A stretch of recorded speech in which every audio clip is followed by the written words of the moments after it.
Good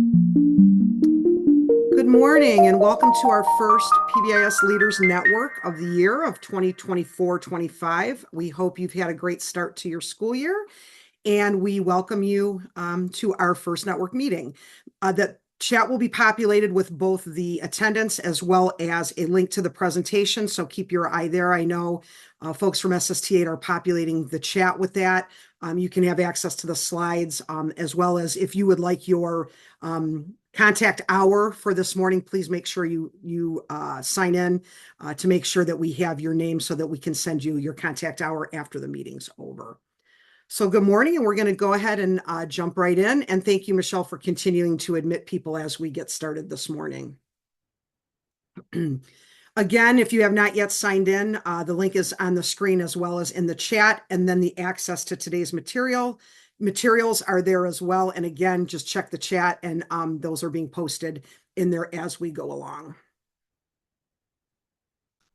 So we're going to start with a little meme this morning. I know you guys have been back to school for probably quite a while now, but when it's the beginning of the school year and you already have homework, and we know teachers have probably most of the homework, more so than the students do. So we'll kind of start with a good morning, kind of a funny little meme there. Love that first five. You guys have heard me talk about it. That's from the first five. And I'm always looking there for little activities. They're great for adults, and they're designed for students, but they're great for adults as well. All right, well, we're going to start with a connection activity this morning. As of Sunday, it still felt like summer to me. I was outside and it was like 86 degrees. Today it's a little cooler, but we're going to kind of start with another little connection activity from the first five, one of my favorite resources. So we're going to be taking a boat trip. It's still warm. We're still going to have an opportunity to get out on the water. If you and a friend were going on a boat, which type would you choose? And if you would just pop that in the chat. I actually was on a boat that looked like C yesterday. Sherry wants to go on a cruise. I don't blame her. I was on a little speedboat yesterday. We have some C's, some D's. Somebody would like to be on a sailboat. That would be nice and calm and smooth. Oh, some of you guys are cruisers, huh? Oh, we have a kayaker in our midst. That's awesome. Canoeing or kayaking, that's always awesome too. And so just as a reminder, as you guys are populating that speedboat, thanks, Scott. As you're populating that, just a reminder that first five, we've talked about it. It's a great resource for your teachers to have connection activities, restorative types of activities, welcoming activities, relationship building activities, and that's sent to your email every morning. If you're not receiving that or your teachers are not, you can ask us about how you can get access to that, and it's all free, which is really kind of cool. All right, well, let's take a look at the agenda for this morning. Thank you for participating in our connection activity. It's always nice to start with something kind of calming and fun and connecting. It's a great way to remind your teachers too, those connection activities help build relationships, which can help manage behavior if they're doing it on a regular basis. So we have three things for us today that we're going to look at as far as our agenda. The first thing is we're going to talk a little bit about Ohio's new cell phone policy that the governor put into place in connection to the book, The Anxious Generation. For those of you that are not familiar with it, that's a book that came out recently that really talks about the impact of cell phone, social media, and lack of play on students and how they're seeing things happening that are very negative as a result of all of these things that are kind of like a confluence of things that are happening. We're going to talk in connection with that, revitalizing practices and refreshing your PBIS network, your PBIS framework. And then we're going to give you a strategy to go, which we hope that you will take back with you and use. We're gonna try to do that at every session this year, is to give you a little something to walk away with so that you can go back and try something new or try something different or revitalize something that you haven't done in a while. So we're going to try to do that at each network meeting.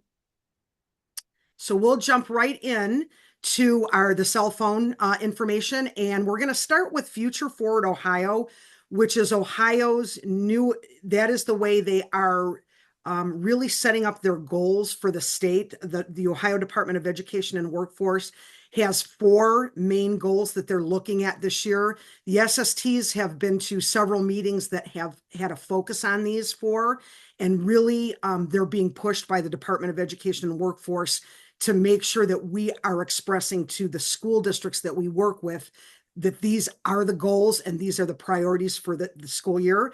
I'm sure number 1, you guys are not surprised by literacy. There's been a focus on that for quite a while with the science of reading, which we know that it is a powerful way to teach reading. Priority 2 is accelerating learning, focusing on literacy and numeracy. Workforce readiness. There's a concerted effort this year about college and career and workforce readiness.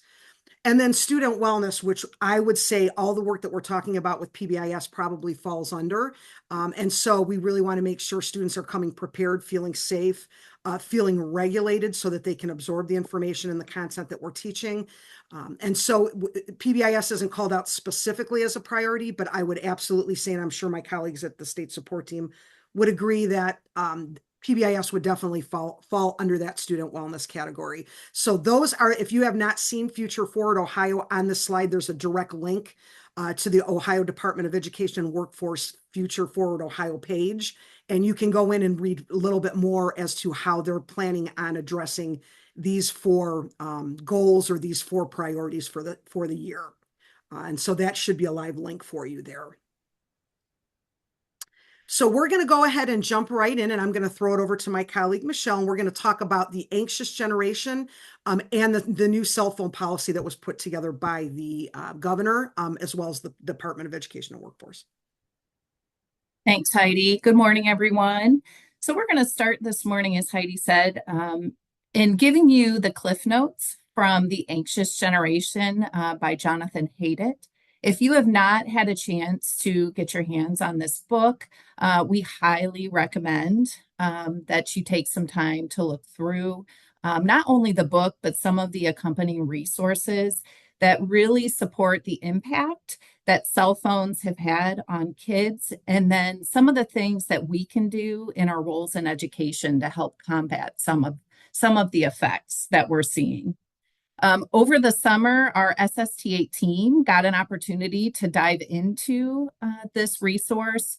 And so we're going to give you just some of the Cliff Notes as it relates to student wellness, as Heidi mentioned at the beginning of the meeting, and some of the work you all are doing within PBIS.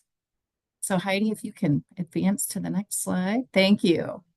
So the next 2 slides give you an idea, if you've not had a chance to look at this text, on some of the main ideas and some of the research that's come out of the work that Jonathan Haidt has done. One of the biggest things that the research looks at is the correlation to the increase in mental health disorders along with the increase in smartphone and social media access, especially over the last 10 years. A lot of his research begins in 2011 when the smartphone was introduced. And it really looks at a number of studies. You'll see the first 2 bullets on this slide, the alarming surge in depression, anxiety, and suicide rates from 2010 to 23. And then especially alarming, some of the reports that girls are experiencing with those suicidal thoughts. It's ballooned by 60% over the past decade. So those 2 areas are covered. And then at the bottom, you'll see, and this research is not from the book, but comes from the U.S. Department of Education. As of April 2022, and this is 2 years after the onset of COVID, 69% of public schools reported an increase in mental health concerns among their students. And I'm sure that's nothing new that we're telling you. We've heard from many districts that this is what they're experiencing within their buildings. One of the other central themes throughout the book is the idea that over the last 10 plus years, there has been a trend to overprotect children in the real world, where they really need a lot of opportunities for free play and autonomy, and that we really have underprotected them in that social world online, where in many cases they're not developmentally ready to encounter a lot of the images and content that they accidentally come across. And so that's one of the main themes throughout the book. Allowing more free play for children to develop critical skills, which you see there on the slide: problem solving, social emotional competence, resilience, and self-determination are all gained when kids have that opportunity to play without adult control, without adult structure. And in a lot of cases, that is where they learn that autonomy and that locus of control that is so important for kids. Slide, Heidi. Thank you. So within the book, the author proposes 4 solutions to help regain those opportunities for unsupervised play and childhood independence. He recommends no smartphones before high school and no social media before 16. And what Heidi's going to go into with the new cell phone policy that Ohio has put in place, we're going to talk about the last proposed solution, which is the phone-free schools and the policies that are required of all schools by July 2025. So I'm going to pass things back over to Heidi.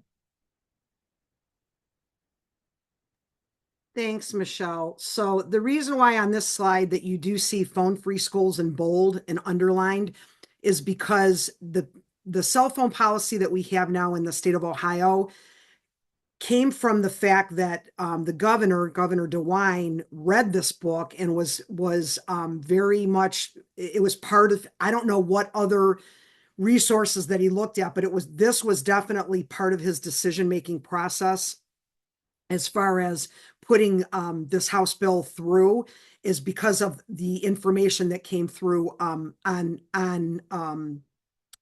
through the research that's been done as far as and what's been written in this book as far as social media consumption, cell phones, and access to having at a very young age to all of these things. So the reason why you see that on the screen is because it was kind of the impetus for the governor to put forth this law that is going to require all schools in the state of Ohio to adopt a policy regarding the use of cell phones during school hours.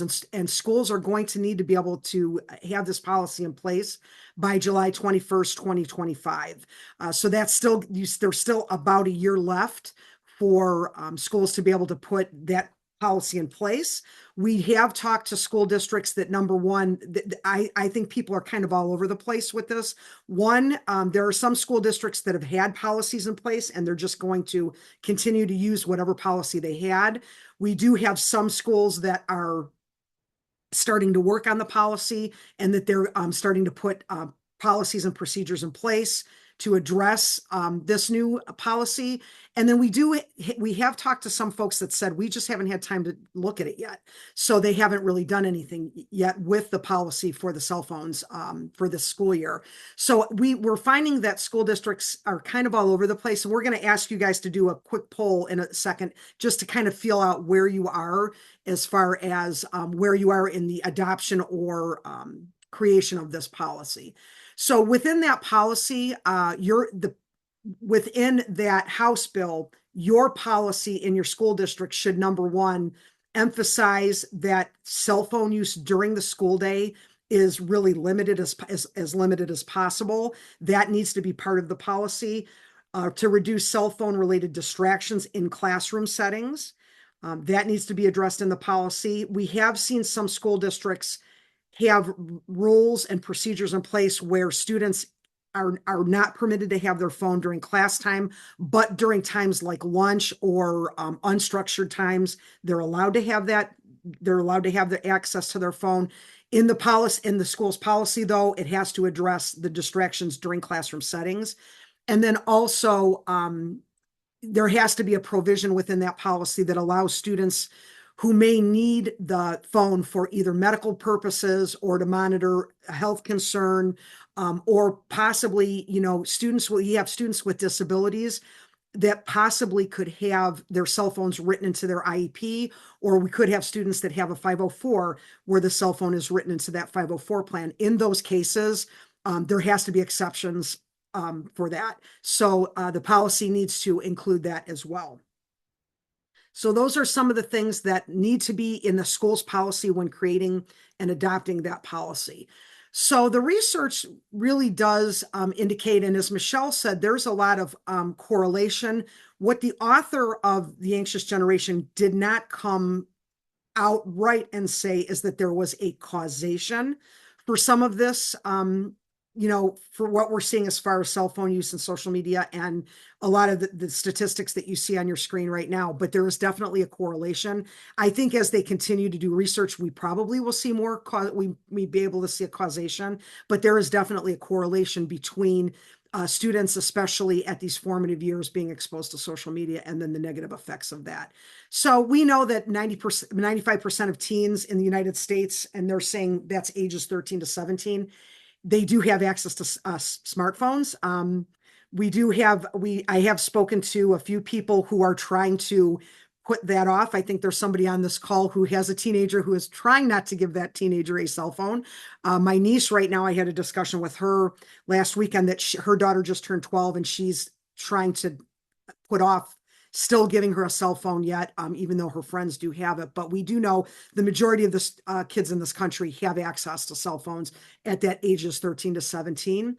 And I think the next bullet is really kind of stunning. I wonder if the adult average would be the same. I would think it's close, if not more, but they receive an average of 192 alerts per day, which is a constant distraction. I mean, if you think every time your phone goes off and you go to look at it, that is a constant distraction. And they break it down as 11 per hour, one every 5 minutes. And I would probably venture to say that is a conservative estimate. I would bet it's more than that. But just thinking about that, even being a conservative estimate, how distracted kids are. And I think even us as adults, how distracted we become when that phone is constantly dinging or ringing, that we're going back and we're in the middle of doing something and we're being distracted. So I think that says a lot as to why not having access to that cell phone in school could be beneficial.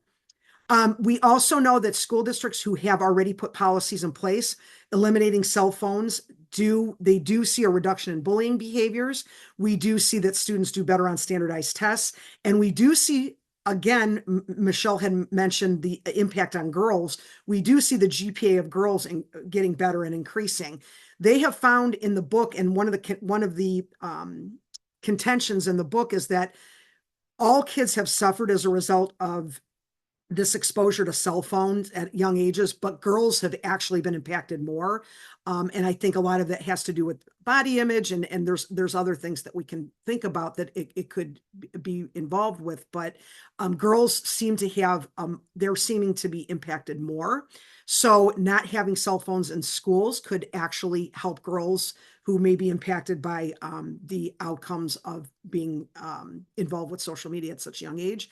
And then we also know about the anxiety and depression. I think, as Michelle had stated earlier, we are having schools report to us that they're seeing more of that. We're seeing at higher rates. We're seeing it happen more often, and we're seeing more indication of the severity of some mental health concerns. So I think when we're talking about putting a cell phone policy in place, that we could impact some of those things that we're seeing that are these negative outcomes.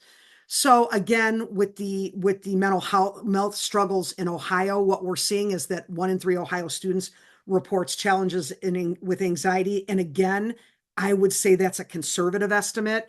Knowing what I've seen with my own children, and what I've seen in the schools that I've been in, I would bet that, these are probably self-reported statistics. I would bet that that's probably higher, but we're seeing at least documented 1 in 3 Ohio students struggling with anxiety. And then we also see the feelings of hopelessness that students are exhibiting. Almost 115,000 high school age students in Ohio have experienced also depression. So again, this is all of the reasons why I think we're seeing this policy come out in the state of Ohio, that we're really seeing an uptick in this, and that they're hoping that just by removing the cell phones from the classroom, it will have an impact. So if you're not already aware, the Department of Education and Workforce does have a toolkit. On this page where it says toolkit, it is directly linked to the website on the department's webpage. But there are 6 like areas that you can get more information about. One is the model policy. If your district already does not have a policy, you can use this model policy as a starting place. There are school and district supports within this website. There's some information there about students with disabilities and the considerations that you need to have with them, particularly if students have cell phones written into their IEPs. That's something that you need to be aware of, that students still will need to have access to their phone if they do have that written in their IEP. There is some guiding language there for administrators. There's some information if you'd want to forward to families on the website that talk about some considerations for families. And then there are some considerations and connections to school safety. So on the website, these boxes are directly linked to these resources. And that's all there for you if you go to the toolkit that is on the department's webpage. So I believe I am going to launch a poll. And I would like to know, we would like to know where you guys are at as far as what's happening in your district as far as the cell phone policy. Have you started it yet? Are you working on it? Are you using something that's already in existence? So I am going to go ahead and launch this poll, and hopefully anybody on SST, if you're not seeing it, let me know. But there are 4 questions we'd like you to go ahead and look at and answer.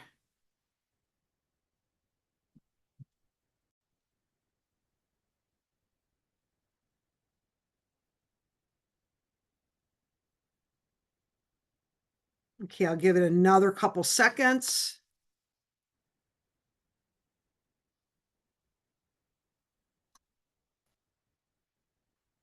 Okay, so hopefully you can see the outcome screen. It looks like the majority of the people on this call are already using a policy that was previously developed, which makes things a lot easier. We have somebody that reported they have not addressed it yet, and a few that are incorporating into the PBIS framework, which is great. And we have one person reporting to start to draft language as far as that's concerned. So it seems the majority, at least on this call, already have looked at this and have had policies in place, which is great. We would, for those of you that already have a policy in place, would like you to think about the considerations that we're going to share next, even if you already have a policy, but that's really kind of interesting. So it seems like the majority of you already have language established, which is really interesting to me. I wouldn't have guessed that. Thank you for participating in that poll. So what we want you guys to think about as far as this gets rolled out is, or if you're revisiting an old policy, is how can you integrate some of this into your PBIS framework? And so we have a couple of examples for you on the slides. One comes from a middle school, and I do have some arrows there that kind of show you that this particular middle school wanted to use some of this language within their matrix and then teach it. So you'll see that their expectation language is choose wisely, master accountability, strong and secure. That is like their CMS. That's their acronym for their middle school. But you'll see directly in the classroom, they have the behavior as cell phones being turned off and put in bags, and in the cafeteria, making sure that students are using social media appropriately. So of course, if we're putting that on our matrix, we know that those are behaviors that have to be explicitly taught. And so there should be a lesson plan for each of those. And I'll show you some examples of that in a second. But this is just an example. If you're struggling with this, or if this is a new behavior that students are going to have to master, it's not a bad idea to involve your matrix, talk to your PBIS team on how you can integrate this into your matrix and your language, and then how that expectation is going to be taught. So if you'd like more information about this particular one, or you want more examples, there's a direct link from the Oklahoma State Department of Education, which is where I pulled this example from. I do know We have some examples in Ohio, but for lack of time, and I thought the language was clear here, I wanted to show this example. But if you want more information about how, how this matrix was developed, there's a direct link there. Here is another example. This comes from one of the briefs that PBIS.org has put out, and it is actually creating a behavior teaching matrix for remote instruction. Most of us are not on remote instruction anymore, but this particular brief has a lot of great ideas about the virtual environment and what kinds of things you can do. Even though you may not be teaching remotely, you still do have kids in virtual environments or on social media. I really like where the red arrow is pointing there for integrity with technology. Always thinking before posting, is it true? Is it helpful? Is it inspiring? Is it necessary? Is it kind? So think stands for, is it true, helpful, inspiring, necessary, and kind? And so it's another example of how we can integrate some of this language into our matrix. I really like this brief. It's linked there on the right-hand side. There are great considerations when they're talking about virtual instruction, but I think it's very relatable when we're talking about students being on social media. There are some really, really good examples in there. Even talking about how they're taking care of their Chromebooks, staying on task when using technology. Some of that verbiage might be really good for you to think about as far as integrating into your matrix. So there's some nice examples there. Again, both of those examples have direct links where you can look at and find a little bit further information about that. But we really think it's a great way to utilize your PBIS framework to teach either a skill that students are struggling with, which they are struggling with it, or if it's new language, it really would be helpful to just integrate that language into your framework. So the next thing that you see on your screen are actual examples of lesson plans that you can take a look at. Again, these are not anything from the state of Ohio, but I thought these were really great examples of how to be respectful online, how to teach students the behaviors that they need to exhibit and do when they're online. And then there's on the right-hand side is a grade 10 simple lesson plan for smartphone use in general. So these are directly linked. If you hover on them, this will take you to the whole lesson plan that you can look at. But if we're talking about possibly integrating the language into our framework, we know that there has to be a lesson plan. There has to be a mode in which to teach it.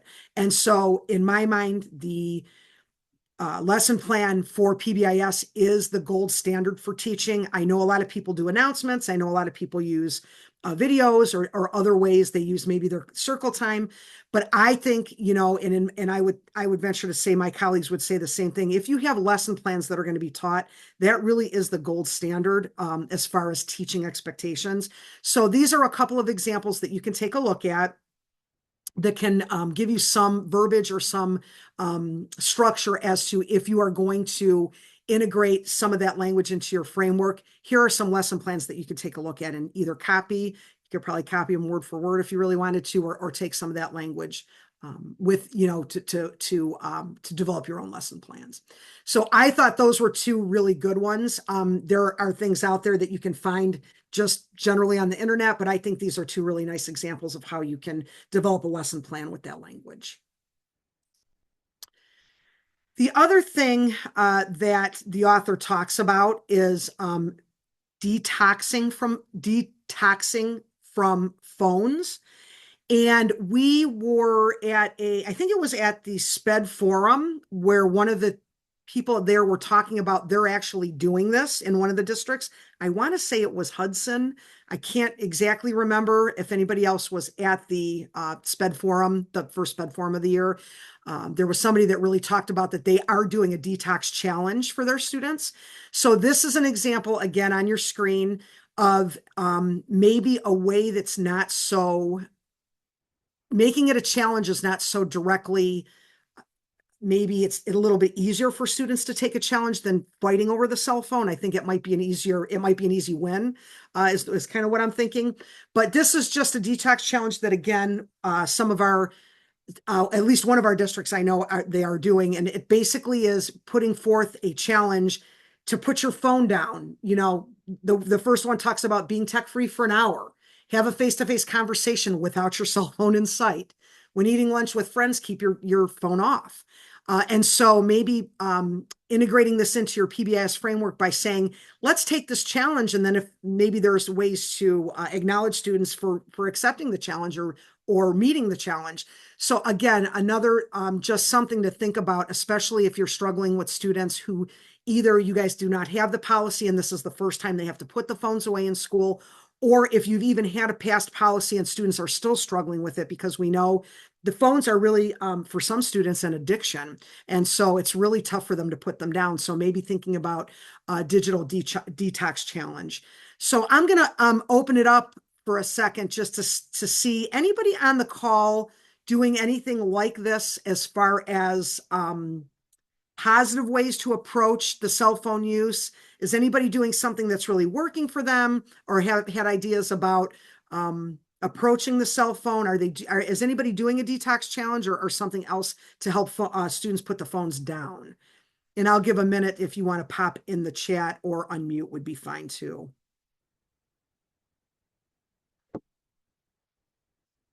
Anybody doing anything that they think is working?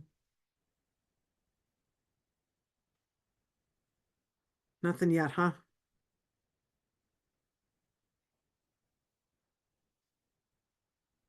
Okay. Well, if there's something that I would always encourage as we get together in our network, if there's something that you guys are doing that's really been easy and effective, or it's really had great outcomes, please feel free to bring that to the network meeting and we can share with other people, because I know this has really been quite a struggle for a lot of schools, and it's a struggle for students too. So there are some resources there for the anxious generation. Michelle, I know you kind of talked, was there any one resource that you found particularly beneficial? So the author's website has a number of resources for educators. They're organized for educators, for families. And I actually, as a mom of an almost 11-year-old and 13-year-old, have utilized a couple of the resources.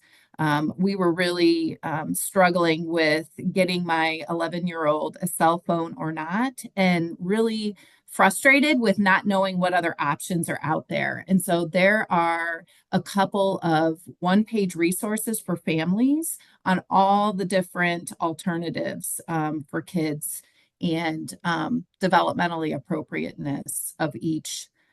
So I would highly recommend looking at that for families if you have families asking about resources for that. So author's website, and then the playlist that you'll see third bullet down.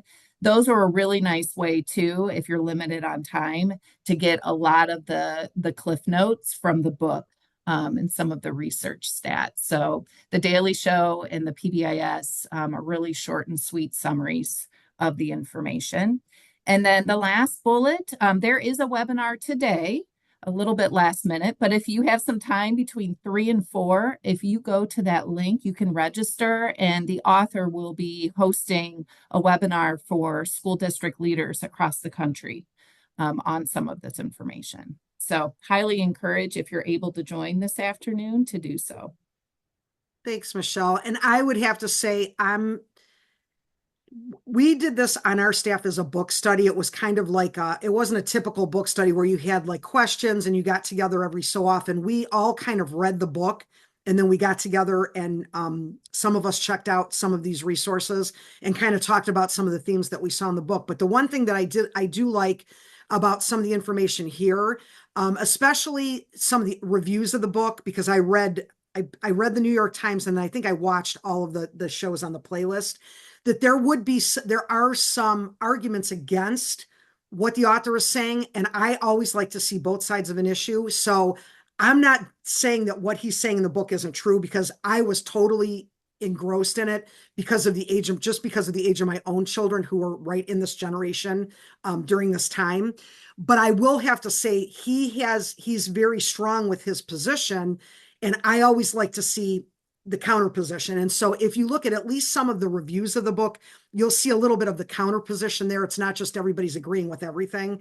And so I think that's always good to look at too. But if you don't have time, I would agree with Michelle. If you don't have time, you can kind of get the gist of the book with some of these resources on here without having to read it. I read the book, and I am not an avid reader. I read the book cover to cover, and I checked out the majority of the resources on this page because I was just really fascinated by it. And I just, again, because my kids are right of this age, they're a little bit older than Michelle's kids, but they were definitely at the advent of social media at their formative years, and I was really interested in it. So there's really great information there if you don't have time to read the book. If you do have time to read the book, it's a very good read as well. There's a lot of statistics, which and there's even more statistics in some of the addendums, but he really backs up what he says with a lot of statistics about what was happening during this time.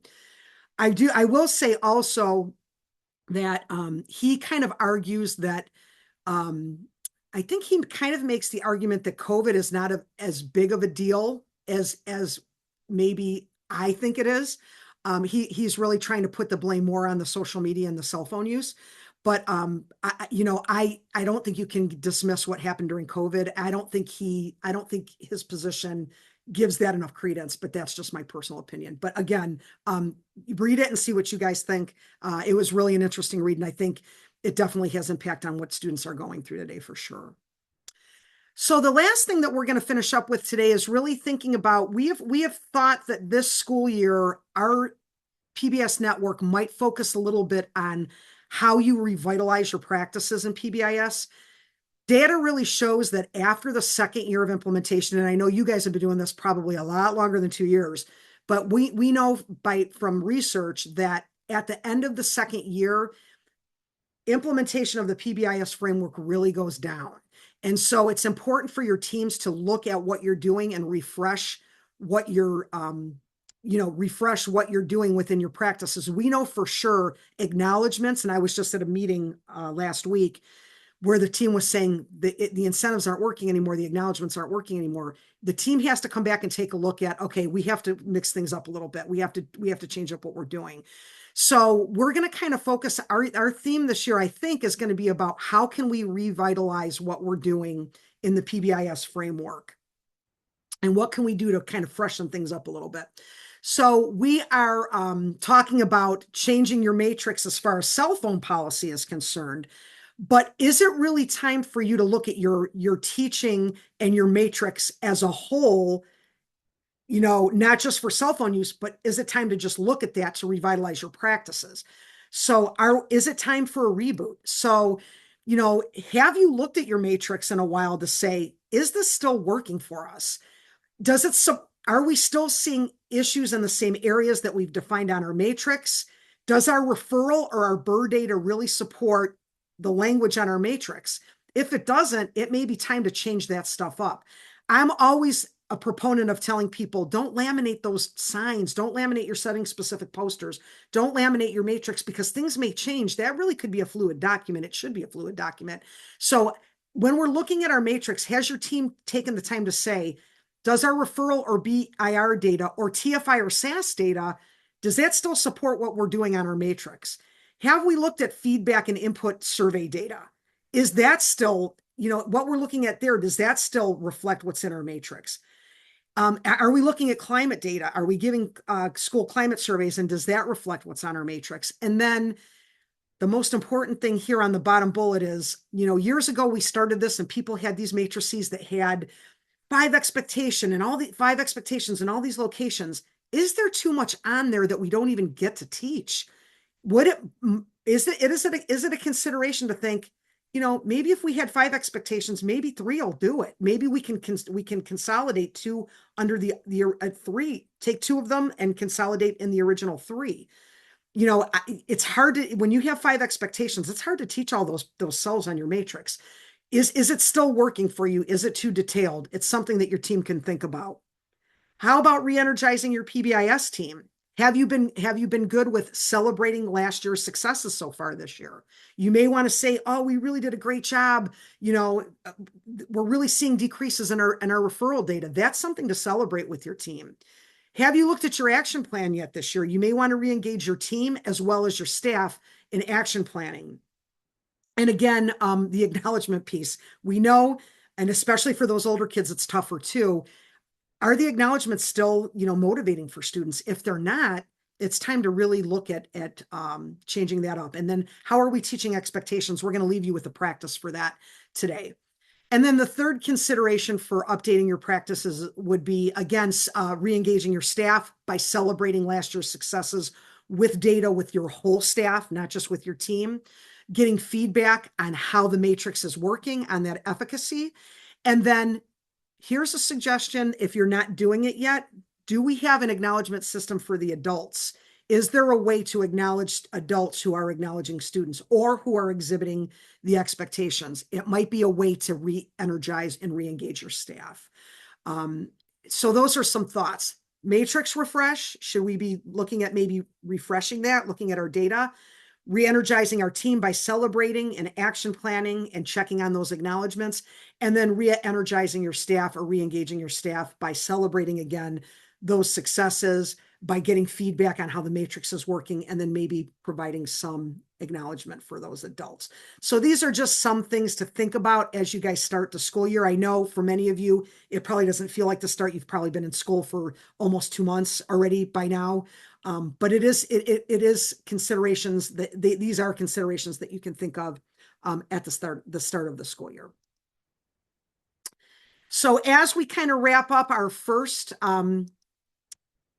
network meeting, we are going to leave you with some strategies as it relates to what we talked about today. There are 3 links here on this slide that are ways that you can either teach or reinforce the expectation language that you're teaching your students.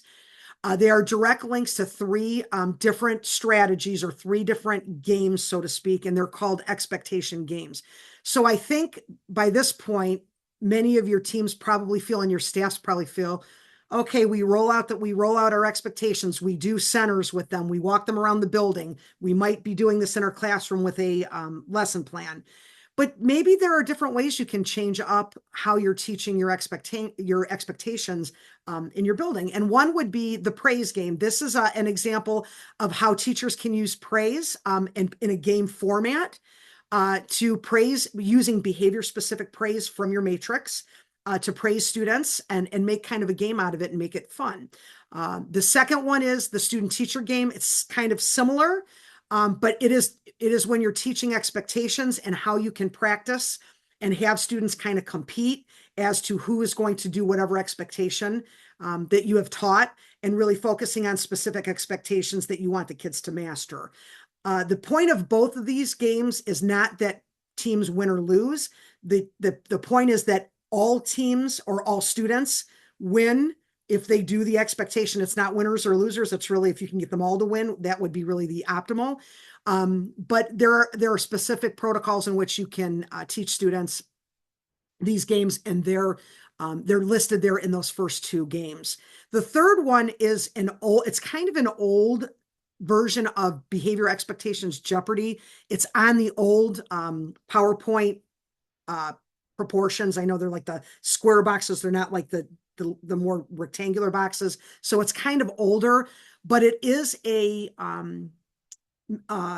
template that you can use, and you play Jeopardy and you put your behavior expectations in there, and you can kind of test the kids if they know the language or they know what the behaviors are. So these are ways that you could kind of shake it up. We're trying to leave you with something that you can take with you and use. But I think the praise game and the student teacher game, kind of similar to the good behavior game, if you're familiar with that. Those are things that you can bring back to your teams and say, hey, maybe this is a fun way to kind of mix it up and teach the expectations in a different way. And I do love the behavior expectations Jeopardy, because that's it's a fun way to play Jeopardy with the behavior expectations language from your matrix. And those are all directly linked there. And the template is right there in number 3 if you want to use it. Again, it's kind of an older template. If you want to update it to the newer PowerPoint format, you may have to do that. But at least the setup of the Jeopardy is there, and you can just go in there and just download it and pop in your expectation language. So hopefully those are helpful for you. And again, we're going to try to do this at every meeting, leave you with a little something that you can take with you. So here's just some information about upcoming PD events.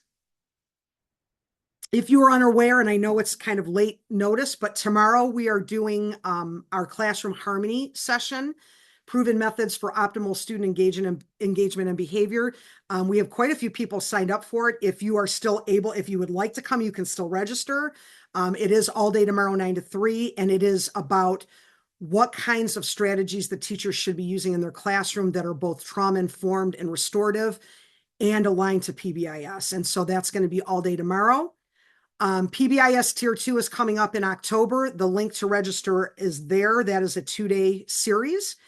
For those of you that are ready to have conversations about PBIS Tier 2. We are offering our overview again this year. That is on November 14th. That is a great session for people who have new folks on their team, people who might want to refresh or revitalize their practices like we talked about this morning. It's a great overview to go through for that. If you have people that need just a review of what Tier 1 is, we're offering that. And then if you would like to come to our next PBIS Leaders Network, there's a direct link there too on 11/26. And we will be doing the same thing. We'll be giving you some information. We're going to be leaving you with a strategy and kind of doing the same thing that we did today. So the direct link is there.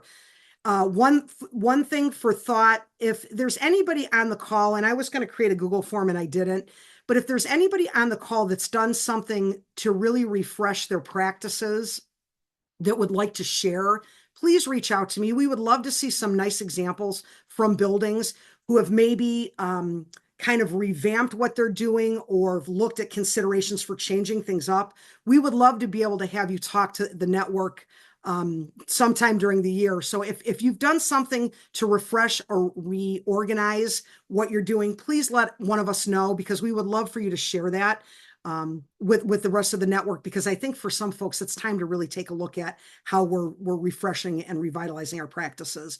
So please just reach out to me or Stacy or Michelle or Frank or Mike and let us know that you've done something that you could share with other people to kind of mix it up. I think that would be really good information, and to hear from a team that's actually doing it, I think would be great.